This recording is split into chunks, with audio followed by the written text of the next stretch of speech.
कैसे हो आप लोग? I welcome you all again my channel हमारा झारखंड। आज का हमारा जो लेक्चर है ना वो इंडियन जीएस का ऑब्जेक्टिव सीरीज है।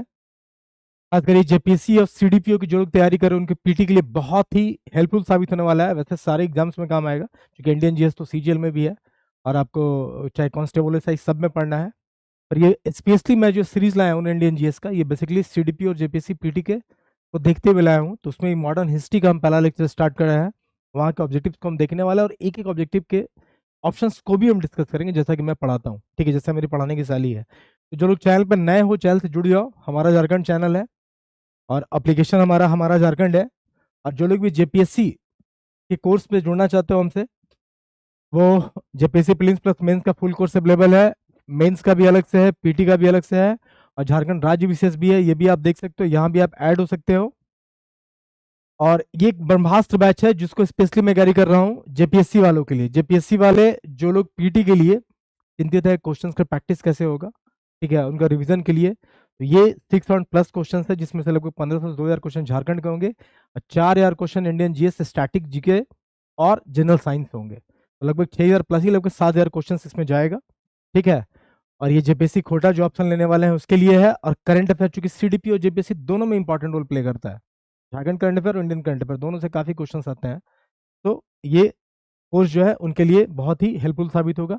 वैसे सीडीपीओ को मैंने फुल कोर्स लॉन्च किया हुआ। जो लोग सीडीपीओ में एलएसडब्ल्यू श्रम एवं कल्याण, ठीक है, लेबर एंड सोशल वेलफेयर लेना चाहते हैं उनके लिए ऑप्शनल पेपर मैंने स्टार्ट किया हुआ है। ठीक है, और जैसे कि जेपीएससी पीटी के लिए मैंने ब्रह्मास्त्र बैच लॉन्च किया है जिसमें कि आपको 6000+ क्वेश्चन मिलेंगे। वैसे सीडीपीओ के लिए स्पेशल मैंने संकल्प बैच लॉन्च किया हुआ है जिसमें कि 600+ क्वेश्चन मिलेंगे। दोनों में डिफरेंस ये है कि देखो सीडीपीओ के सिलेबस में थोड़ा रीजनिंग पोर्शन है, उसको हम यहाँ इंट्रोड्यूस करेंगे। ठीक है, ऑब्जेक्टिव्स में देंगे और साथ ही साथ करंट अफेयर दोनों में आएगा। चलिए आज हम स्टार्ट करते हैं अपना सेशन। इंडियन जीएस के क्वेश्चंस को देखते हैं। और जो लोग तैयारी किए हो, जो लोग ऑब्जेक्टिव लगा रहे हो, पीटी का सीरीज चाहते हो या क्वेश्चंस को टैकअप करना चाहते हो तो ब्रह्मास्त्र या फिर संकल्प बैच से ऐड हो सकते हो और अपनी तैयारी का क्या लेवल है वो जज कर सकते हो। वैसे मैं एक एक ऑप्शन को डिस्कस करने वाला हूँ। ये मॉडर्न हिस्ट्री को हम एकदम स्टार्ट कर रहे हैं, वहां से क्वेश्चंस को लिए हुए हैं, एक एक करके हम लोग टॉपिक वाइज बढ़ते चलेंगे। आइए पहला क्वेश्चन देखते हैं। पहला क्वेश्चन क्या है? The main cause of conflict between Nawab Sirajuddaulah and East India Company was. बोल रहा है कि नवाब सिराजुद्दौला और ईस्ट इंडिया कंपनी के बीच संघर्ष का मुख्य कारण क्या था? संघर्ष का मुख्य कारण पूछ रहा है।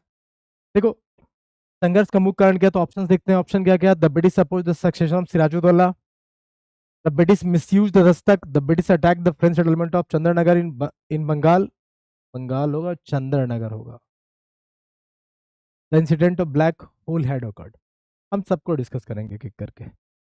प्रश्न पूछा था कि नवाब सिराजुद्दौला और इंग्लिश के बीच में कन्फ्लिक्ट जो झगड़ा हुआ उसका मेन रीजन क्या था? मेन रीजन क्या था? The British misuse Dastak. ये जो दस्तक, ये जो फरमान था ना, जो पास था, देखो 1717 में जो फारूक सियर, ठीक है, 1717 में फारूक सियर ने क्या किया ना कि फरमान जारी किया कि ब्रिटिश जो है एक एनुअल पेमेंट देके अपने गुड्स को इंपोर्ट या एक्सपोर्ट, आयात या निर्यात कर सकते हैं, बंगाल के बाहर भी और बंगाल के अंदर भी। उन लोगों के लिए टैक्स फ्री, एक बार एनुअल पेमेंट दो, जितना गुड्स ट्रांसफर करना करो। और उस दस्तक को सिर्फ कंपनी के लिए इशू किया गया था, लेकिन कंपनी के एम्प्लॉय जो थे ना, अधिकारी, वो भी ट्रेड करने लगे। तो दस्तक का मिसयूज हुआ था, यही सबसे बड़ा मेन रीजन है, मेन कॉज यही है। ठीक है, ओके, क्योंकि सिराजुद्दौला एक मतलब यंग, क्या कहते हैं, यंग नवाब था। वो जब बंगाल का नवाब बनता है ना तो उसे दिखता है कि यार खजाने में पैसे कम है। कहने का मतलब बंगाल में को उतना टैक्स मिल नहीं रहा था। ब्रिटिशर्स जो थे ना लाखों का इंपोर्ट करते थे और मियर पेमेंट करते थे। मान लो 1 करोड़ का इंपोर्ट किए ना, ठीक है, 1 करोड़ का इंपोर्ट किए, दिखा कितना 10 लाख का, मिला कितना, मान लो 5000। तो दस्तक का ना मिसयूज हो रहा था, लोग अपने लिए भी ट्रेड कर रहे थे, उनके अधिकारी भी ट्रेड कर रहे थे, व्यापार कर रहे थे, लेकिन टैक्स दे नहीं रहे थे। तो ये जो दस्तक का मिसयूज था ना, यही मेन रीजन था झगड़ा का किसके बीच में? नवाब सिराजुद्दौला और ब्रिटिश ईस्ट इंडिया कंपनी के बीच में। ठीक है, ये ब्लैक होल ट्रेजेडी कब हुई? ब्लैक होल ट्रेजेडी कब हुई? ये 1756 में हुई, जब सिराजुद्दौला ने अटैक कर दिया फोर्ट विलियम्स पे। ठीक है, फोर्ट विलियम कहाँ है? कलकत्ता में। अब जब अटैक किया तो क्या हुआ कि भाई फोर्ट विलियम पे कब्जा कर लिया और लगभग 143 ये जो ईस्ट इंडिया कंपनी के सिपाही थे उनको एक 20x20 के कोठरी में ना, 20x20 के कोठरी में बंद कर दिया। अगले 24 घंटे में क्या हुआ? गर्मी और भूख से ना लगभग 123 लोग की मौत हो गई। अब इसमें बच्चे भी शामिल थे, औरतें भी शामिल थे। तो एक ना बहुत ही भयावह परिदृश्य कह सकते हो कि भाई एक कमरे में तुमने लगभग 150 लोग को बंद कर दिया, 120-25 लोग मर गए ना, तो ये एक ट्रेजेडी, ब्लैक होल ट्रेजेडी के नाम से जाना गया। इसका यूरोप में काफी विरोध भी हुआ। और बाद में इसके कारण से क्या होता है ना, फिर सिराजुद्दौला को लड़ाई लड़नी पड़ती है। ठीक है, जो पलाशी का युद्ध हुआ था 1757 में, तो वो बैटल इसी का नतीजा था। ठीक है, चलिए आगे चलते हैं। Who converted Sikh into a martial race? Sikh को मार्शल रेस में किसने कन्वर्ट किया था? तो भाई गोविंद सिंह ने कन्वर्ट किया था। किसने कन्वर्ट किया था? गोविंद सिंह ने। ये बोला सिखों को मार्शल रेस करने का मतलब लड़ाकू आप कह सकते हो एक तरह से, वॉरियर, योद्धा के रूप में। ठीक है, अब अर्जुन देव कौन थे? सिख पांचवें गुरु थे ये, फिफ्थ गुरु। हरगोविंद जो थे, हरगोविंद जी ये पहले सिख ऐसे थे जिन्होंने वॉरियर, योद्धा का ड्रेस पहना था। वॉरियर का ड्रेस पहनने वाले, वॉरियर ड्रेस, योद्धा का ड्रेस पहनने वाले जो पहले सिख थे वो हरगोविंद जी थे। और तेग बहादुर जो थे ना, वो नौवें गुरु थे, सिख के नौवें गुरु थे, नौवें गुरु थे। ये बेसिकली क्या थे? तेग बहादुर गोविंद सिंह जी के फादर थे, पिता थे। गोविंद सिंह जी कौन थे? सिख के 10वें गुरु, 10th गुरु। क्योंकि और ये जो थे ना अंतिम गुरु थे ह्यूमन फॉर्म में, कहने का मतलब आदमी के तौर पे ये अंतिम गुरु थे। इसके बाद तो ग्रंथ साहिब आ गया। ठीक है, लोग किताब के, वो जो ग्रंथ साहिब है किताब, उसको ही गुरु मान के सब पूजा करने लगे। तो अर्जुन देव पांचवें गुरु थे, गोविंद सिंह 10वें थे, तेग बहादुर 9वें थे, और ये जो थे गोविंद सिंह के पिता थे। हरगोविंद सिंह ने पहली बार वैरियर का ड्रेस पहना था। और गोविंद सिंह, इसका सही उत्तर क्या होगा? 20 सिखों को मार्शल रेस में किसने बदला? तो गोविंद सिंह ने बदला। और गोविंद सिंह ने ही 1699 में, गुरु गोविंद सिंह ने ही 1699 में खालसा की स्थापना की थी। 1699 में किसकी स्थापना की थी? खालसा। खालसा की स्थापना किसने की? गुरु गोविंद सिंह ने की थी 1699 में। ठीक है, ओके, चले आगे। चलिए नेक्स्ट क्वेश्चन पे चलते हैं। Consider the following statement. The Sikh leader Banda Bahadur was captured and killed during the reign of Emperor Farooq Siyar. बोला जो सिख नेता बंदा बहादुर था वो फारूक सियर के शासनकाल के दौरान पकड़ लिया गया था और मार डाला गया था। पहला है। दूसरा, सम्राट शाह आलम के शासनकाल में मराठों ने अहमद शाह अब्दाली के साथ पानीपत में युद्ध किया। ठीक है, the Maratha fought with Ahmad Shah Abdali at Panipat during the reason of emperor Shah Alam द्वितीय। अब बोल रहा है कि इसमें से कौन सा स्टेटमेंट सही है, कौन सा गलत है, ये आपको बताना है। इसका सही उत्तर क्या होगा? इसका सही उत्तर होगा बोथ ए 1 एंड 2, दोनों स्टेटमेंट सही है। देखो जो सिख बंदा बहादुर था ना, वो फारूक शेर के शासनकाल में ही उसे पकड़ के मार डाला गया था, ये बात सही है। दूसरी बात है कि मराठा फाउट विथ अहमद शाह अब्दाली। देखो पानीपत के 3 युद्ध हुए, पानीपत के 3 युद्ध हुए, पानीपत में 3 युद्ध हुए। एक हुआ 1526 में, ये लगभग बाबर के समय हुआ था। फिर 1556 में, ये अकबर के समय का शासनकाल में हुआ था। और एक हुआ 1761 में, ये तीसरा बैटल ऑफ पानीपत है, जिसमें मराठा ने अहमद शाह अब्दाली से लड़ा था और मराठाओं की हार हो गई थी, अहमद शाह अब्दाली जीत गया था। तो वही लिखा हुआ कि Maratha fought with Ahmad Shah Abdali at Panipat during the reign empire of Shah Alam द्वितीय। अब इसमें मुगल एम्पायर कौन था? शाह आलम द्वितीय जो था मुगल एम्पायर, मुगल बादशाह इसमें कौन था? शाह आलम द्वितीय था। तो 1761 पानीपत का तीसरा युद्ध हुआ। तीनों युद्ध देख लो, 1526, 1556, 1761। ठीक है, दोनों स्टेटमेंट सही है। तीसरा देखो, खालसा वाज फाउंडेड भाई। देखो खालसा मैंने अभी बताया किसने फाउंड आउट किया था? गुरु गोविंद सिंह। ये बोला खालसा किसके द्वारा स्थापित किया गया? गुरु गोविंद सिंह। गुरु गोविंद सिंह सिख के 10वें गुरु थे। खालसा फाउंड किया गया 1699 में, ह्यूमन फॉर्म के लास्ट इंसान के रूप में जो गुरु थे लास्ट थे, ह्यूमन फॉर्म बोल लो। इनकी मौत, इनको कैसे मारा गया था? इनको पश्तूनों ने मारा था, जिसको भेजा था किसने? वजीर खान ने। तो किल्ड बाय पश्तून्स। इनको किसके द्वारा मारा गया था? पश्तूनों के द्वारा मारा गया था। अब पश्तूनों को भेजा किसने था? वजीर खान ने भेजा था, वजीर खान ने भेजा था। अब बाकी को भी डिस्कस करते हैं।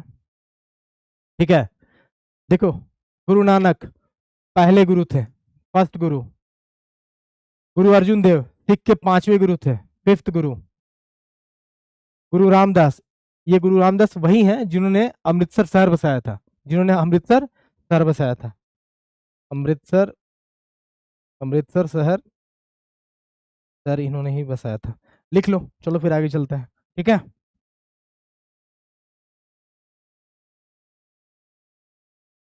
ठीक है, तो मैंने लगभग सब गुरु की चर्चा कर ही दी है। ठीक है, पहले नानक देव, 9वें तेग बहादुर, 10वें गुरु गोविंद सिंह, 5वें अर्जुन देव जी, ठीक है।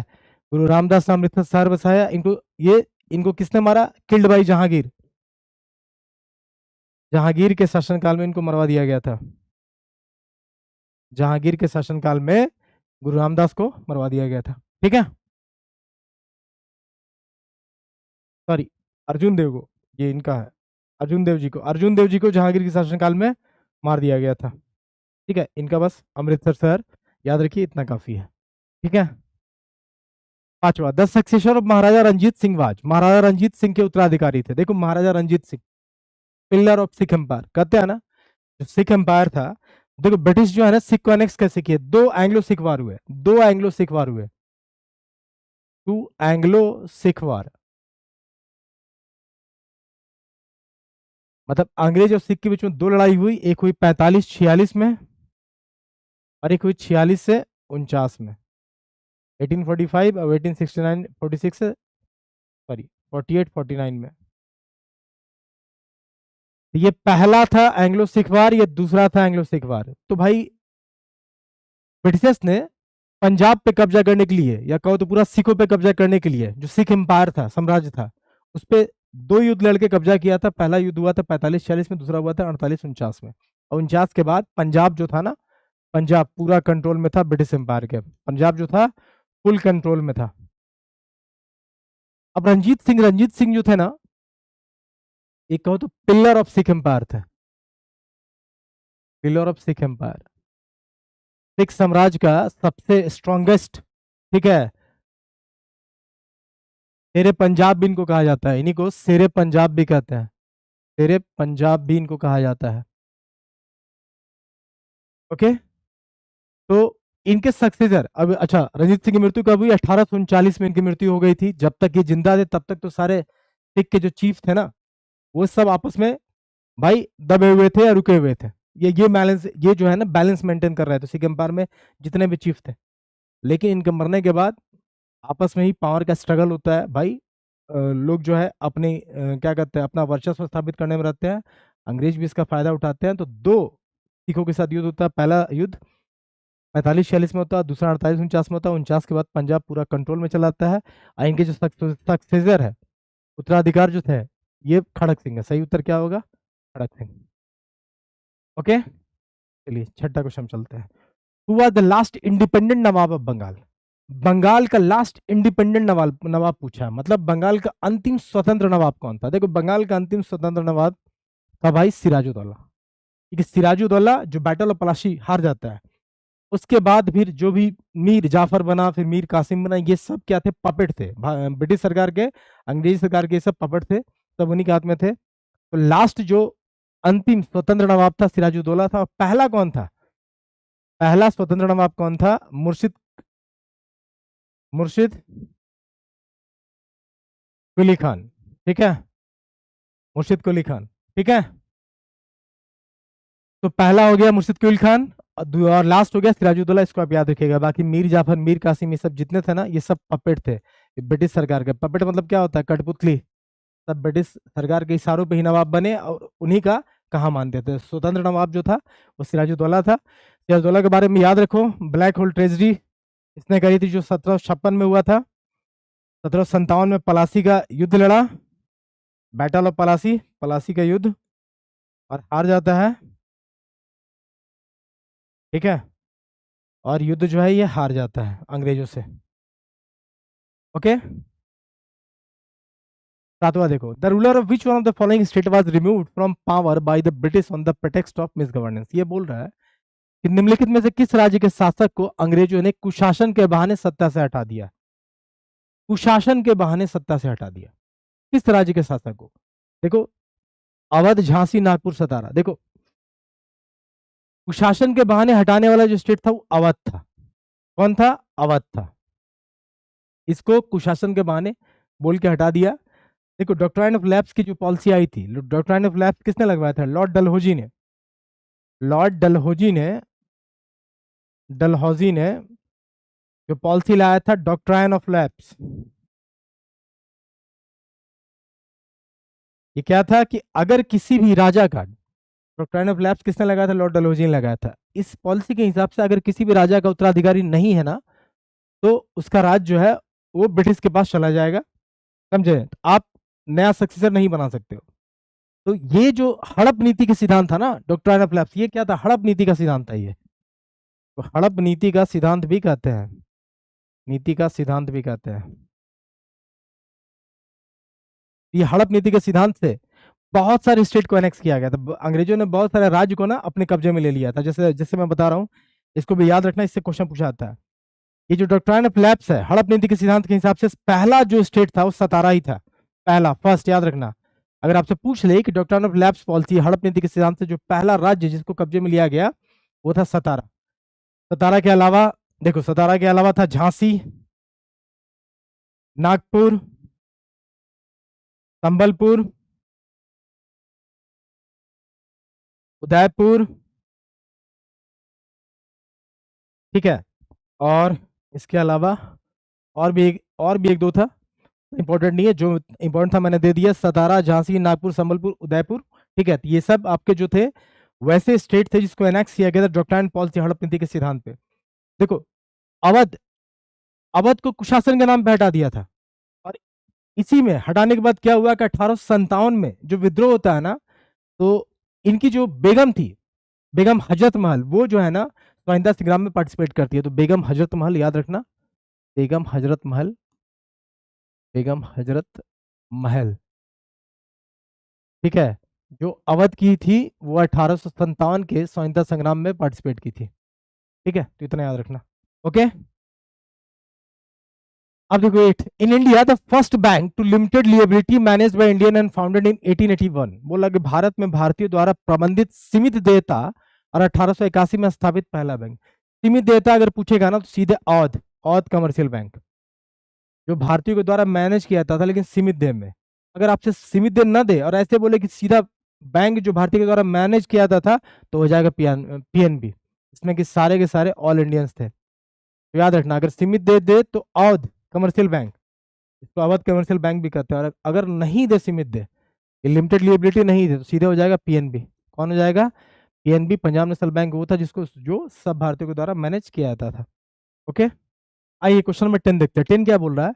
Under which one of the following system of assessment the British government collected revenue directly from the farmer. बोला कि निम्नलिखित में से कौन सा भू राजस्व प्रणाली या नीति में ब्रिटिश सरकार किसानों से सीधा टैक्स लेती थी? किसानों से सीधा टैक्स ले रही है, सीधा राजस्व एकत्रित करती थी, किससे? किसान से। देखो, जो भी लैंड रेवेन्यू पॉलिसी, जो भी लैंड रेवेन्यू पॉलिसी, कहने का मतलब भू राजस्व नीति जो चलाई थी ब्रिटिश के सरकार ने, उसमें एक था परमानेंट सेटलमेंट। परमानेंट सेटलमेंट जिसको आप क्या बोलते हो? अस्थाई बंदोबस्ती, ठीक है। एक आपका हो जाएगा रायतवारी सिस्टम, रायतवारी सिस्टम, और एक था Mahalwari system, Mahalwari system.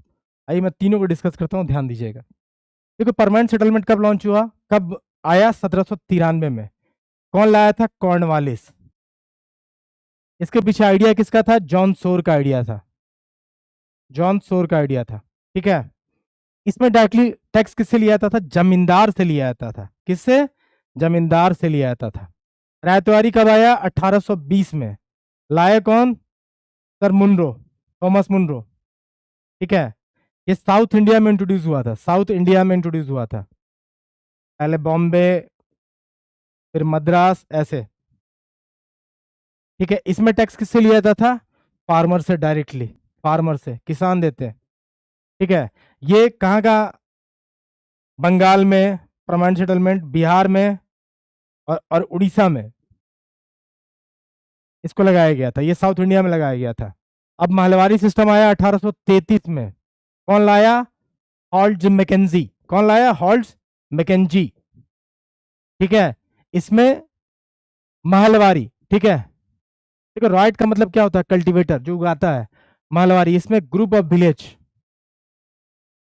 Village या ग्रुप ऑफ विलेज से सीधे राजस्व लिया जाता था। देखो, जब तीनों को आप देखोगे तो देखना कि परमानेंट सेटलमेंट में जमींदार देते थे राजस्व सरकार को। जमींदार को हक दिया गया, तुम कलेक्ट करो कल्टीवेटर से, फार्मर से तुम लो टैक्स और तुम दो हमको। रायतवारी में डायरेक्टली फार्मर से लिया गया और महलवारी में विलेज मिल देता था। एक या एक से अधिक गांव मिलके राजस्व देता था। तो आपसे क्वेश्चन क्या पूछा है कि किस प्रणाली के तहत ब्रिटिश सरकार किसान से डायरेक्ट राजस्व ले रहा था? तो भाई रायतवारी सिस्टम, रायतवारी है ना इसमें, B is the correct answer. बाकी याद रखना, permanent settlement Lord Cornwallis, John Shore का आइडिया था, रायतवारी थॉमस मुनरो, और महलवारी हॉल्ट मैकेंजी। ठीक है। 11, the British introduce the railway in India in order to, British अंग्रेजों ने भारत में रेलवे की शुरुआत करी, क्यों करी? भाई कमर्शलाइजेशन, ट्रांसपोर्ट के लिए। ये सही उत्तर ये हो जाएगा। ब्रिटिश वाणिज्य और प्रशासनिक नियंत्रण की सुविधा, British facilitate British commerce and administrative control. सबसे पहला जो रेलवे इंट्रोड्यूस किया था ब्रिटिश ने, वो कहाँ किया था? 1853 में, बॉम्बे टू थाने, बॉम्बे टू थाने। ठीक है, ओके। तो भारत में रेलवे की शुरुआत अंग्रेजों ने क्यों की? भाई अपने व्यापार को बढ़ाने के लिए, to facilitate British commerce and administration, British वाणिज्य और प्रशासनिक नियंत्रण की सुविधा को बढ़ाने के लिए। सही उत्तर बी। ठीक है, आगे देखो। Who was associated with ryotwari settlement of Madras? Ryotwari settlement मैंने अभी बताया था। कौन? रायतवारी। यहां देखो, रायतवारी से कौन जुड़ा? मुनरो। सही उत्तर सी, मुनरो। सही उत्तर क्या हो जाएगा? रायतवारी सिस्टम। मैंने बोला बॉम्बे में लगा, मद्रास साउथ इंडिया में लगा हुआ था, थॉमस मुनरो इनसे जुड़े हुए हैं। और किसकी चर्चा करें? मिड कैप के लो, मिड कैप के बारे में एकदम अच्छा सा एक पॉइंट है, इसको लिबरेटर ऑफ प्रेस बोला जाता था। इसको लिबरेटर ऑफ प्रेस, मतलब press,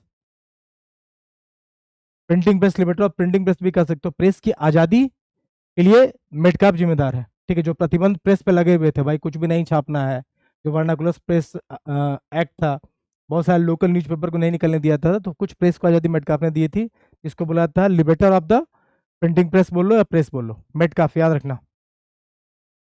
which of the following battle prove decisive in the Anglo French rivalry in India? बोल रहा है कि भारत में एंग्लो फ्रेंच की जो प्रतिद्वंदता चल रही थी, उसमें कौन सी लड़ाई निर्णायक लड़ाई साबित हुई? कौन सी लड़ाई? Battle of Wandiwash, battle of Plassey, battle of Srirangapatnam, battle of Mysore. अब ध्यान देना, बैटल ऑफ मैसूर टीपू सुल्तान के साथ जो अंग्रेज लड़ रहे थे, भाई फ्रेंच की कहानी नहीं है। बैटल ऑफ श्रीरंगापट्टम ये भी क्या था?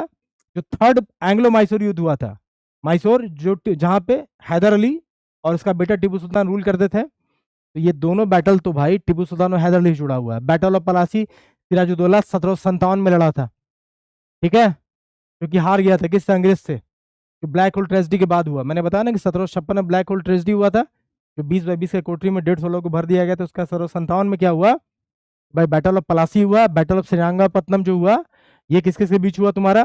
टीपू सुल्तान और Tipu Sultan versus British, British को के साथ हुआ। जो ट्रीटी ऑफ श्रीरंगापट्टनम भी साइन होता है, हार जाता है टीपू सुल्तान। बैटल ऑफ मैसूर वही है आपका, हैदर अली के साथ जो झगड़ा होता है ब्रिटिश का। बैटल ऑफ वेंडीबास ये निर्णायक बैटल था। बैटल ऑफ वेंडीबास 1760 में होता है, जिसमें कि इंग्लिश तरफ से आयर कूटे और फ्रेंच की तरफ से काउंट डी टेली, ये फ्रेंच गवर्नर जनरल था, ये ब्रिटिश गवर्नर जनरल था, और इसमें फ्रेंच जो है हार जाता है। जो बैटल ऑफ वेंडीबास जो है ना, ये बहुत ही निर्णायक बैटल साबित होता है। इसके बाद फ्रेंच को अपना टेरिटरी भी लिमिट करना होता है, और कोई नई फैक्ट्री खोलने का भी अधिकार नहीं दिया था, और कुछ फैक्ट्री पे कब्जा भी कर लिया था। तो बैटल ऑफ वेंडीबास 1760 में हुआ, जिसमें ब्रिटिश गवर्नर जनरल सर आयर कूटे ने फ्रेंच गवर्नर जनरल को हरा दिया था, काउंट डे टैली को। ठीक है, बाकी बैटल ऑफ प्लासी 1757 में हुआ, ये आपको पता ही होगा। ओके, बैटल ऑफ श्रीरंगापट्टनम किसके बीच में हुआ? टीपू सुल्तान और ब्रिटिश के बीच में हुआ। The first to come and last to leave India, बोला जो भारत में पहले आए सबसे लेट गए कौन थे? भाई पोर्तुगीज थे, याद रखिएगा। पोर्तुगीज आए 1498 में, Columbus, Cape the Good Hope, ठीक है, वहां से आया था 1498 में आए, और गए कब? 1961 में। तो सबसे पहले आए, सबसे लास्ट में गए फ्रेंच, अरे पोर्तुगीज। ठीक है, एक चीज और ध्यान देना, तो सबसे पहले सीक्वेंस क्या है, कौन कौन भारत में कब कब आए? सबसे पहले आए थे पोर्तुगीज, ठीक है, फिर आए डच, फिर आए फ्रेंच, फिर आए डच के बाद आए इंग्लिश, ब्रिटिशर जिसको बोलते हो, फिर आए डेन्स, लास्ट में आए फ्रेंच। ये सीक्वेंस है, याद कर लो।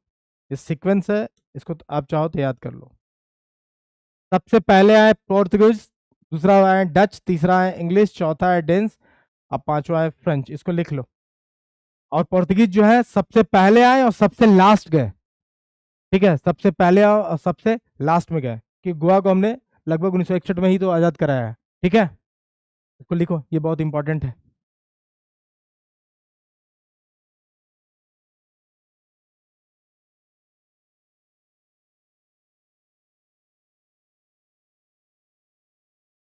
ठीक है, गोवा को हमने कब लिबरेट कराया? 1961 में ही तो कराया था।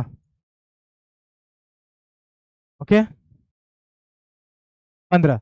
The state Jhansi was made a part of the British empire in India through, बोल रहा है कि राज्य झांसी को भारत में ब्रिटिश साम्राज्य का हिस्सा कैसे बनाया गया था? झांसी को मैंने अभी बताया था कि जो जो हड़प नीति के सिद्धांत थे, डॉक्ट्राइन ऑफ लैप्स, जिसे लॉर्ड डलहौजी ने लॉन्च किया था, ठीक है, उसके तहत में क्या किया गया था? सतारा, नागपुर, झांसी, उदयपुर, संबलपुर, इन सबको कब्जा कर लिया गया था। तो भाई, डॉक्ट्राइन ऑफ लैप्स, चूक के सिद्धांत जिसको आप बोलते हो, या हड़प नीति के सिद्धांत ही बोलते हो, तो डॉक्ट्राइन ऑफ लैप्स से इसको क्या कहते हैं, झांसी को कैप्चर में किया गया था। अब सब्सिडी अलायंस पॉलिसी, ये किसने, कौन लाया था? 1798 में लाया गया था। कौन लाया था? लॉर्ड वेल्सले लाया था।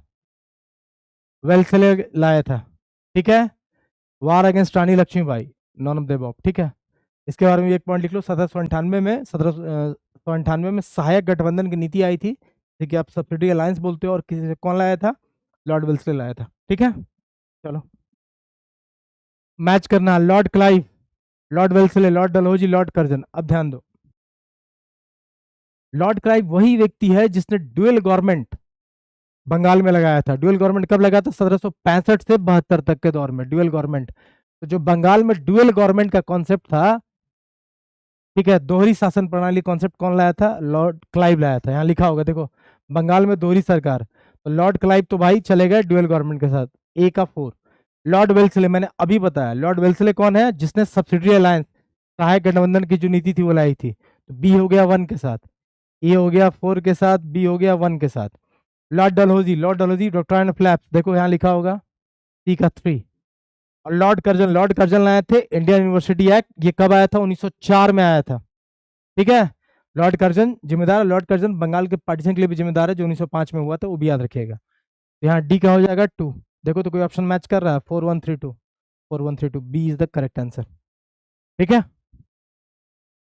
For the annexation of which Indian kingdom the doctrine of lapse was not followed, बोल रहा है किस इसमें से जो 4 किंगडम दिया हुआ है, कौन डॉक्ट्राइन ऑफ लैप्स पॉलिसी से नहीं हड़पा गया था? नागपुर को हड़पा गया, सतारा को हड़पा गया, झांसी को हड़पा गया, पंजाब को नहीं हड़पा गया था। D is the correct answer. देखो, पंजाब को कब्जा कैसे किया गया? 2 एंग्लो सिख वार हुए, सिख के साथ अंग्रेजों की 2 लड़ाइयां हुई। पहली लड़ाई 1845-46 मैंने बोला था, और दूसरी लड़ाई 1848-49, ये 2 लड़ाई हुई, 2 एंग्लो सिख वार। सिख, और 49 के बाद पंजाब जो था पूरे कंट्रोल में आ गया। ठीक है, ओके। अब देखो, Murshid Quli Khan, Alivardi Khan, Sirajuddaula, were all nawab of, ये तीनों कौन है भाई? कहाँ के नवाब थे? मुर्शिद कुली खान, अलीवर्दी खान और सिराजुद्दौला, सब बंगाल के नवाब थे। जिसमें से मैंने बताया था कि मुर्शिद कुली खान जो था ना, ये पहला इंडिपेंडेंट नवाब था, फर्स्ट। और सिराजुद्दौला जो था ना, लास्ट इंडिपेंडेंट नवाब था, लास्ट। बाकी जो भी नवाब है, जैसे मुर्शिद कुली खान, फिर सौजादीन है, फिर सराजराज खान है, अलीवर्दी खान है, सिराजुद्दौला है, मीर जाफर है। तो मीर जाफर के बाद तो सब पपेट हो गए थे। ठीक है, तो लास्ट इंडिपेंडेंट जो स्वतंत्र रूप से नवाब बना बना वो सिराजुद्दौला था लास्ट, और पहला था मुर्शिद कुली खान। ये सारे के सारे बंगाल के नवाब हैं, इनकी लिस्ट मैंने यहाँ दे दिया है। अब बोला which was the birth place of Guru Nanak, Guru Nanak का बर्थ प्लेस कहाँ है? तो भाई तलवंडी, सीधा Talwandi, is the correct answer. 20 देखो, who issued farman granting diwani of Bengal, Bihar and Orissa to the English. ये बोल रहा है कि बंगाल, बिहार, उड़ीसा के दीवानी को अंग्रेज में अनुदान देते हुए फरमान किसने जारी किया? अब ध्यान दो, जो दीवानी राइट्स मिले थे ना अंग्रेजों को, वो बहुत बड़ी चीज मिल गई थी। अब दीवानी राइट्स कैसे मिली? कि बैटल ऑफ बक्सर हुआ 1764 में, 1764 में बैटल ऑफ बक्सर हुआ था, बक्सर का युद्ध, बैटल ऑफ बक्सर, बक्सर का युद्ध हुआ था, ठीक है। अब बक्सर की लड़ाई के बाद 8-10 महीने के बाद, मतलब बक्सर की लड़ाई में आप देख लो किसने किसने लड़ा था। बक्सर की लड़ाई मीर कासिम, मीर कासिम, शाह आलम द्वितीय, शाह आलम सेकेंड, और नवाब ऑफ अवध, नवाब ऑफ अवध। ये तीनों लोग मिलकर लड़ते हैं अंग्रेजों के खिलाफ, ब्रिटिशर्स के खिलाफ। तो भाई मीर कासिम, बंगाल का नवाब, मुगल बादशाह शाह आलम द्वितीय और नवाब ऑफ अवध, ये तीनों मिलकर लड़ते हैं ब्रिटिश से। बैटल ऑफ बक्सर, बक्सर का युद्ध होता है, ठीक है। और ये हार जाते हैं। आप सोचो कि तीन बड़े किंगडम, तीन ऊपर नॉर्थ इंडिया को आप देखोगे ना, बात कर नॉर्थ इंडिया, तीन बड़े किंगडम, तीनों को तीनों ब्रिटिश के तलवार के नोक पे हैं। और इन सबको, इन ये सब ब्रिटिश के बंदी बने बैठे हैं क्योंकि बैटल ऑफ बक्सर की हार गए हैं। और हारने के बाद क्या होता है ना कि रॉबर्ट क्लाइव को बुलाया जाता है, बहुत दिमाग वाला आदमी, यही रॉबर्ट क्लाइव आता है जिसने ड्यूअल गवर्नमेंट बंगाल में लगाया था ना, इसी के बाद लगाता है। देखो इसके बाद एक ट्रीटी साइन होती है जो सबसे इंपॉर्टेंट है, इलाहाबाद, इलाहाबाद की संधि, treaty of Allahabad, treaty of Allahabad, Allahabad की संधि साइन होती है कब? 1765 में। और ये 1765 में जो इलाहाबाद संधि होती है उसमें शाह आलम द्वितीय जो मुगल बादशाह था ना, उसने बंगाल, बिहार और उड़ीसा के दीवानी राइट्स दे दिए। दीवानी राइट्स देने का मतलब टैक्स कलेक्ट करने का अधिकार दे दिया। और मतलब बंगाल, बिहार, उड़ीसा में अब अंग्रेज जितना चाहे जहां चाहे टैक्स कलेक्ट कर सकते हैं, उन्हीं का अधिकार है, ठीक है। ये बहुत बड़ा चीज था, ठीक है। तो वही पूछ रहा आपसे, ये किसने दिया था? अहमद साहब, बहादुर साहब, फारूक सिंह और शाह आलम द्वितीय। शाह आलम द्वितीय ने दिया था उनको, क्योंकि वो युद्ध हार गया था। तो जो इलाहाबाद की संधि हुई उसमें इसने ये दीवानी राइट्स दिए थे बंगाल, बिहार और उड़ीसा के। तो ट्रीटी ऑफ इलाहाबाद बहुत इंपॉर्टेंट है, 1765 में हुई थी, एकदम याद रखिएगा, ठीक है। अब बोला which governor general is associated with doctrine of lapse, doctrine of lapse से, ठीक है, कौन गवर्नर जनरल जुड़ा हुआ है? लॉर्ड डलहौजी, मैंने बोला, देखो कहाँ है डलहौजी, ठीक है। अब बाकी के बारे में जानना, लॉर्ड रिपन को क्या बोलते हैं? लॉर्ड रिपन को बोलते हैं father of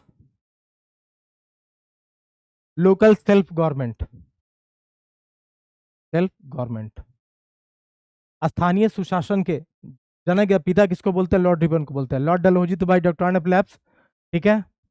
Lord Bentinck, Lord Bentinck कौन है भाई? तो first governor general of India, first governor general of India, Bharat के पहला गवर्नर जनरल कौन है? लॉर्ड विलियम बेंटिक, याद रखिएगा। लॉर्ड कर्जन कौन है? ये वही है जो बंगाल पार्टीशन के लिए जिम्मेदार है, बंगाल का विभाजन जिसको आप बोलते हो, 1905, ठीक है। सबके बारे में एक एक पॉइंट है, देख लीजिएगा। विच of the following years the battle of Buxar was fought? Battle of Buxar कब लड़ा गया भाई? 1764 में। कब लड़ा गया? 1764 में। मैंने एक्सप्लेन कर दिया है। इसमें नवाब ऑफ अवध, शाह आलम द्वितीय और नवाब ऑफ बंगाल मीर कासिम था, सॉरी, हाँ मीर कासिम, ये तीनों मिलकर लड़ते हैं ब्रिटिश से, हार जाते हैं। और इसी के बाद 1765 में इलाहाबाद की संधि साइन होती है जिसमें कि दीवानी राइट्स दे दिए जाते हैं। इलाहाबाद की संधि याद रखिएगा, बहुत इंपॉर्टेंट है, इसमें कि दीवानी राइट्स दे दिए जाते हैं बंगाल, बिहार और उड़ीसा के, ठीक है। Which who among the following was the first governor general of Bengal? बोला पहला गवर्नर जनरल ऑफ बंगाल कौन था? पहला गवर्नर जनरल ऑफ बंगाल पूछा, ध्यान दीजिएगा। देखिए पहला गवर्नर जनरल ऑफ बंगाल कौन था? तो वो था तो आपका वारेन हेस्टिंग, वारेन हेस्टिंग, याद रखिएगा। देखिए ऑप्शन में है पहला गवर्नर जनरल। अब एक चीज और समझिएगा, देखो ड्यूअल गवर्नमेंट जो रॉबर्ट क्लाइव ने लगाया था ना, उससे बहुत नुकसान हुआ था, कंपनी को भी नुकसान हुआ था, बंगाल में तो बहुत लोगों की तो स्थिति दयनीय हो गई थी, ठीक है। और जब क्या कहते हैं, इतना टैक्स वसूला जा रहा था और ड्यूअल गवर्नमेंट इतना ज्यादा बंगाल के लोगों के लिए घातक साबित हुआ कि उसमें एक फेमिन, एक सूखा, क्या कहते हैं, सुखाड़ भी आया था, हाँ सूखा पड़ा था। तो उसमें क्या हुआ ना कि 1 करोड़ से ज्यादा लोग मारे गए थे। भाई आदमी के पास पैसा ही नहीं था, टैक्स दे के लोग मर रहे थे, जमा कहां से करते हो? जमा नहीं करते। तो जब कोई बुरी परिस्थिति आती है, जैसे सूखा पड़ गया, तो भाई ऐसे थे नहीं कि उतना आप राशन रखो अपने घर में कि उस सूखा का जो दौर है उसको निकाल सको। तो ड्यूअल गवर्नमेंट ना बहुत ही ज्यादा बंगाल के लोगों के लिए, क्या कहते हैं, मरनासन स्थिति ला दिया था। तो उसके बाद ठीक ड्यूअल गवर्नमेंट को आके वारेन हेस्टिंग बैन करते हैं, पहले गवर्नर जनरल यही बनते हैं। और दूसरे गवर्नर जनरल बंगाल के कौन थे? तीसरे कौन थे? चौथे कौन थे मैं सब बता दे रहा हूँ, ध्यान से देखना। वारेन हेस्टिंग पहले थे, जॉन मैकपर्सन दूसरे थे, मैकपर्सन याद रखिएगा, तीसरे थे कॉर्नवालिस, और चौथे थे जॉन सोर, जॉन सोर। ठीक है, यहाँ सही उत्तर क्या हो जाएगा, वारेन हेस्टिंग। रॉबर्ट क्लाइव जो था ना, ये आपका गवर्नर जनरल था, फर्स्ट गवर्नर था। देखो यही गवर्नर का नाम बदलते गया, पहले गवर्नर, फिर गवर्नर जनरल, ठीक है, फिर गवर्नर जनरल ऑफ बंगाल को हटाया, गवर्नर जनरल ऑफ इंडिया, फिर वायसराय, तो यही बदलता गया, ध्यान दीजिएगा। ठीक है, अब 24 देखिए। शाह आलम द्वितीय spend this initial year as an emperor far away from his capital, reason there was always a looking danger of foreign invasion from the north west frontier. अब इसको देखो, बोला कि शाह आलम द्वितीय स्पेंड द इनिशियल ईयर, ये बोल रहा है कि शाह आलम द्वितीय ने अपनी राजधानी से दूर सम्राट के रूप में प्रारंभिक वर्ष बिताया। देखो शाह आलम द्वितीय, मैंने बोला कि बैटल ऑफ बक्सर जब हुआ, एक्चुअली क्या हुआ कि देखो मीर कासिम भाग के चला गया कहाँ, अवध। तो अवध में नवाब अवध तो रूल कर ही रहे थे, अवध के नवाब तो उसमें शासन कर ही रहे थे। शाह आलम द्वितीय इसको भी दिल्ली से भगा दिया गया था, ठीक है, इसका अपना जो मिलिट्री कमांडर था उसी ने भगा दिया था, और ये भी जाके अवध के एक पार्ट में रूल कर रहा था। तो वही लिखा है, कुछ समय इसने वहां भी बिताया था, अपनी राजधानी से दूर बिताया था अवध में, तो ये पहला ठीक है, लेकिन दूसरा ये डेंजर नहीं था। तो फर्स्ट सही है, सेकंड गलत है, फर्स्ट सही सेकंड गलत है, A is true but R is false. तो अब इसका सही उत्तर क्या हो जाएगा, C is the correct answer. ठीक है, चलिए नेक्स्ट क्वेश्चन देखते हैं। Which of the following Indian was appointed as deputy diwan of Bihar by Robert Clive. बोला कि डिप्टी दीवान, देखो जो ड्यूअल गवर्नमेंट का कॉन्सेप्ट लगा था ना बंगाल में, वो लगा था 1765 से 72 के दौर में, 65 से 72 के दौर में। अब ड्यूअल गवर्नमेंट जो दोहरी शासन प्रणाली थी, उसमें क्या था कि भाई एक तो था दीवानी और एक था निजामत। अब निजामत के अंदर में जितना है मिलिट्री पुलिस कंट्रोल लॉ इस सब का निजामत में था, दीवानी में क्या था, टैक्स कलेक्शन था। तो ब्रिटिशर्स ने क्या करा ना कि बिहार और बंगाल के लिए अलग अलग दो डिप्टी दीवान जो होते हैं ना, वो डिप्टी दीवान बना दिया, जो लोग टैक्स कलेक्ट करके देगा। ठीक है, तो उसी में से था आपका राजा सीतब राय जो थे, वो बिहार के लिए थे, और रेजा शाह ये जो थे बंगाल के लिए थे। ये दोनों का नाम याद रखना। इन्होंने दो डिप्टी दीवान को डिप्यूट कर दिया, किसके लिए, जो ड्यूअल गवर्नमेंट कॉन्सेप्ट है, मतलब एक दीवानी होगा कि निजामत होगा, दीवानी काम होगा टैक्स कलेक्ट करना, और निजामत काम होगा लॉ व्यवस्था पुलिस मिलिट्री सबको कंट्रोल करना। तो दीवानी के लिए इन्होंने क्या किया ना कि भाई बंगाल और बिहार में अलग अलग दीवान डिप्टी दीवान बना दिया, तुम कलेक्ट करके हमको दोगे। तो बिहार के लिए राजा सीतप राय को बनाया, और बंगाल के लिए रेजा शाह को बनाया था। यहाँ पूछ रहा है कि किस भारतीय को बिहार का उप दीवान नियुक्त किया, तो राजा सीतप राय। दोनों नाम याद रखना, राजा सीतप राय और रेजा शाह, दोनों याद करना, बंगाल के रेजा शाह और उसके लिए बिहार के लिए वो। ठीक है, चलिए अगला क्वेश्चन देखते हैं। In whose rain Guru Nanak Dev establish Sikhism. बोल रहा है कि गुरु नानक देव ने किसके शासनकाल में सिख धर्म की स्थापना करी। तो गुरु नानक देव ने किसके शासनकाल में, सही उत्तर है सिकंदर लोधी। अब सिकंदर लोधी के बारे में एक दो पॉइंट लो। ये पहला अफगान डायनेस्टी था, फर्स्ट अफगान डायनेस्टी।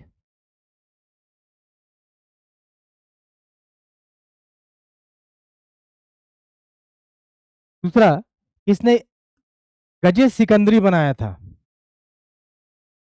गजे सिकंदरी क्या था, लैंड मेजरमेंट करने के लिए, भूमि को मापने का एक यंत्र था गजे सिकंदरी। लैंड मेजरमेंट याद रखना, लैंड मेजरमेंट गजे सिकंदरी किसने बनाया था, सिकंदर लोधी ने। अब फिरोज शाह तुगलक के बारे में कुछ पढ़ लो। देखो फिरोज शाह तुगलक, इसने जो अपने ऑटोबायोग्राफी एक लिखी थी, ऑटोबायोग्राफी जो अपने जीवन पे लिखी थी, उसका नाम था फतूहत ए फिरोज शाही, फतूहत ए फिरोज शाही।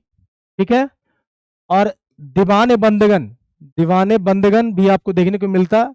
इसका मतलब क्या है, देखो फिरोज शाह तुगलक को ना गुलामों का बड़ा शौक था, तो उन्हीं के लिए दीवाने बंदगन बनाई थी, गुलाम लोग के लिए। तो दीवाने बंदगन फतूहत फिरोज शाही, ये आपको फिरोज शाह तुगलक में याद रखना। सिकंदर लोधी जो था, ये पहला अफगान डायनेस्टी था, पहला अफगान जो क्या कहते हैं डायनेस्टी वंश था। और गजे सिकंदरी इसने बनाया था हुमायूं। हुमायूं ने भी अपनी जो ऑटोबायोग्राफी लिखी, उसका नाम क्या था, हुमायूं नामा, हुमायूं नामा। और ये जो ऑटोबायोग्राफी लिखी गई ना, इसकी बहन ने लिखा था, जिसका नाम क्या था, गुलबदन बेगम, गुलबदन बेगम। ठीक है। और अकबर, अकबर का टॉम आपको कहाँ देखने को मिल जाएगा? सिकंदरा में देखने को मिल जाएगा। तो ये रहा, इसका सही उत्तर क्या होगा? सिकंदर लोदी के शासनकाल में सिख धर्म की स्थापना गुरु नानक देव जी ने की थी। तो first governor general of India मैंने बोला था कौन है? Lord William Bentinck, first governor general of India. Robert Clive कौन है? जो ड्यूअल गवर्नमेंट लगाया था बंगाल में, दोहरी शासन व्यवस्था। और लॉर्ड लिटन, ये उल्टा खोपड़ी का जनरल भी जाना आता था। ठीक है। तो vernacular press act, vernacular press act, arms act सब इसी के समय आए थे। आर्म्स एक्ट, ठीक है, सब इसी के समय आए थे। तो सही उत्तर Lord William Bentinck. Okay. Which is the oldest trade union organisation in India? ये तो कोई बड़ी अच्छा क्वेश्चन है, इसको एक बार देखो, इसका उत्तर देने की कोशिश करो। ये बढ़िया क्वेश्चन है कि which is the oldest trade union organization India, कि भारत में सबसे पुराना ट्रेड यूनियन संगठन कौन सा है? सबसे पुराना ट्रेड यूनियन संगठन कौन सा है? देखो, तो इसका उत्तर क्या होगा? सबसे पुराना कौन है भाई? All India trade union Congress. कैसे? देखो, Indian national trade union Congress INTUC जो है ना 1945 में बना था। किसने बनाया था? वल्लभ भाई पटेल ने। वल्लभ भाई पटेल ने। ये जो all India trade union Congress ये बना 1920 में। ये कब बना? 1920 में। ठीक है। Centre for Indian trade union ये बना 1970 में। और भारतीय मजदूर संघ ये बना 1955 में। तो देखो सबसे पुराना कौन हुआ। अच्छा, इसमें भी देखो ये इंपॉर्टेंट क्या है, इसमें सही उत्तर क्या हो जाएगा? 1920 ये हो जाएगा। लेकिन इसमें इसको देखो, centre for trade union CTU, ये किसने किसने बनाया था भाई? ये बनाया था लाला लाजपत राय, लाजपत राय। इसके बाद इसमें और थे बैप्टिस्टा थे, दीवान चमन, दीवान चमन राय, ये सब थे। एनएम जोशी। ये सब नाम याद रखना, पूछ लेता है कभी कभार। ठीक है। तो बोला कि सबसे ओल्डेस्ट ट्रेड यूनियन कौन सा है भाई? तो सबसे ओल्डेस्ट ट्रेड यूनियन कौन है? कि अखिल भारतीय ट्रेड यूनियन कांग्रेस, आईटक है। ठीक है। इंटक बना 45 में, टीटीयू बना 1970 में। ठीक है। ऑल इंडिया ट्रेड यूनियन बना 1920 में, और भारतीय मजदूर संघ बना 1955 में। ठीक है। तो 45 नहीं, 47 करो, 47 से बना, ये 47 है। ठीक है, 47 से बना। और ये नाम याद जरूर रखना, ये जो सीटीयू है जो 1970 बना था, लाला लाजपत राय, बैप्टिस्टा, दीवान चमन राय और एनएम जोशी, ये सब मिलकर बनाए थे। ये पूछ लेता है क्योंकि नाम। ठीक है। Who among the following Indian freedom fighter made an attempt to estimate the per capita income of India? ये देखो, ये बड़ा अच्छा क्वेश्चन है, बहुत अच्छा क्वेश्चन है। इसमें मैं 2-3 पॉइंट दूंगा, उसको भी याद रखना, वो क्वेश्चन लिंक्ड होगा। ये बोला कि निम्नलिखित में से किस भारतीय स्वतंत्रता सेनानियों में से, ये बोला कि चारों जो भारतीय स्वतंत्रता सेनानी है जिसका नाम दिया हुआ, इसमें से किसने भारत की प्रति व्यक्ति आय का अनुमान लगाने का प्रयास किया, पर कैपिटा इनकम?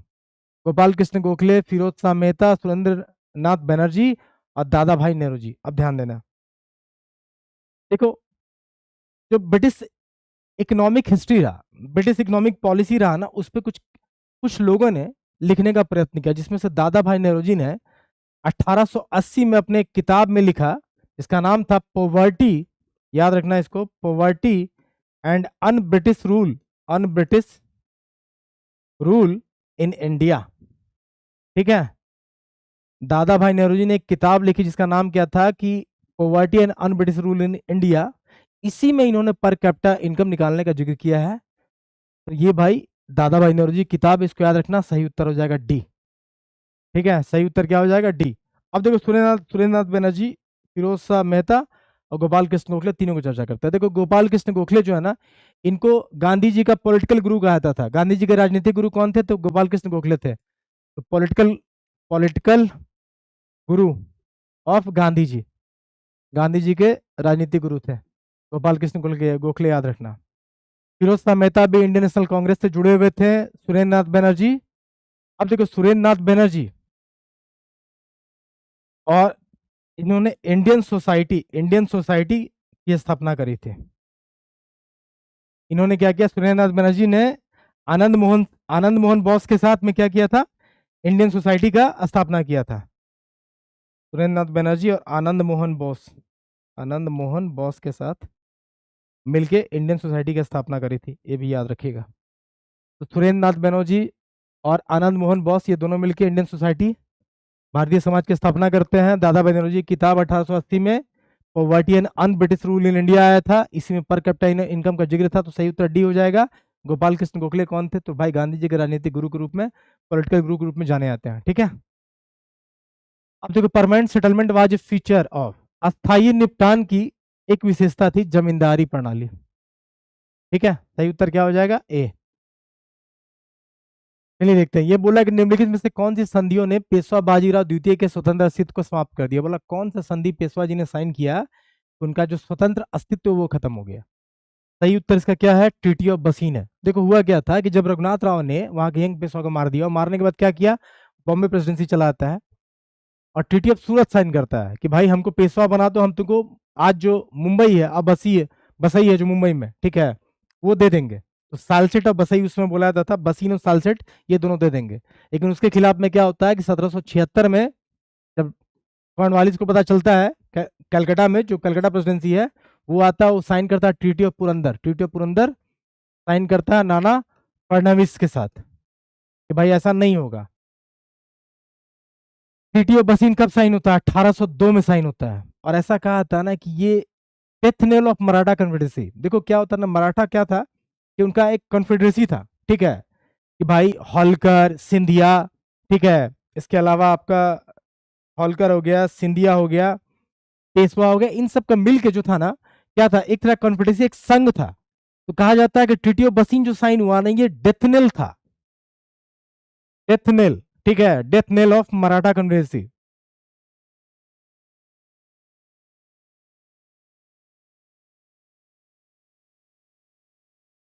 जो मराठाओं का जो संघ था ना, उसमें कांटी ताबूत में जैसे क्या होता है, नेल होता है ना, वैसे ठोका गया था, इतना खतरनाक था ट्रीटी ऑफ बसेन। तो देखो ट्रीटी ऑफ बसेन साइन हुआ और ये सब पेशवा का जो स्वतंत्र अस्तित्व अस्तित्व था वो खत्म हो गया। ट्रीटी, ये वाडोगांव का सम्मेलन 1789 में हुआ था, इसमें मराठाओं की जीत मिली थी वाडोगांव में, ठीक है। और ट्रीटी ऑफ सेलबाई 1782 में साइन की गई थी, 20 साल का पीस एग्रीमेंट था, 20 ईयर का पीस एग्रीमेंट था, पीस एग्रीमेंट, शांति समझौता था ये। जब आप एंग्लो मराठा वार पढ़ोगे तो वहां आपको देखने को मिलेगा कि भाई अंग्रेजों का मराठा के साथ 3 लड़ाई हुई थी, उसमें से ये सब है। टीटी ऑफ बसई 1802 में हुआ, कन्वेंशन ऑफ वडागांव 1779 में हुआ, टीटी ऑफ पुरंदर 1776 में हुआ, टीटी ऑफ सलवाई 1782 में साइन हुआ था। इसमें 20 साल का पीस एग्रीमेंट किया गया था, ठीक है। तो ये आपकी कहानी है। चलिए आगे चलते हैं।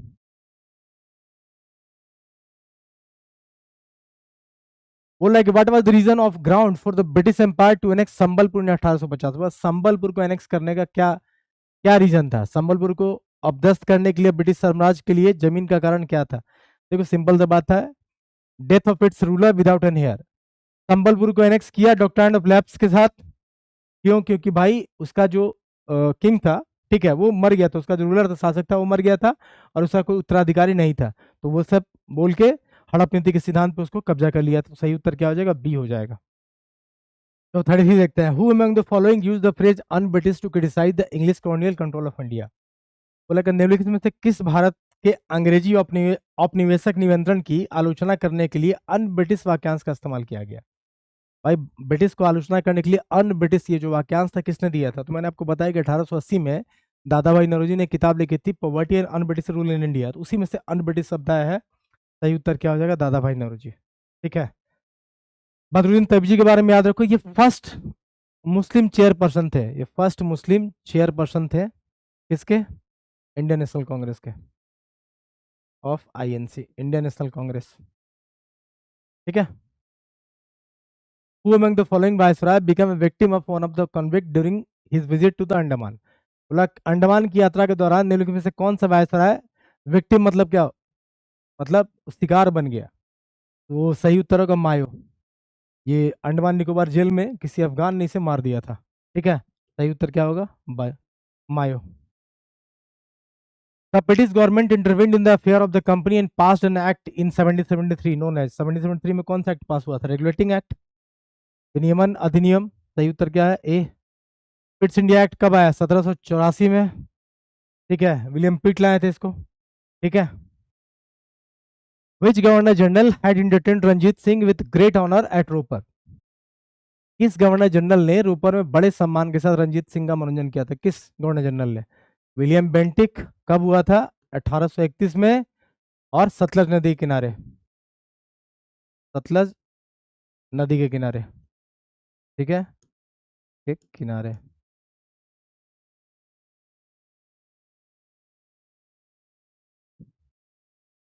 When did the British government start ruling India directly? बोला ब्रिटिश गवर्नमेंट कब इंडिया को डायरेक्टली रूल करना स्टार्ट किया? भाई 1857 के बाद। ठीक है,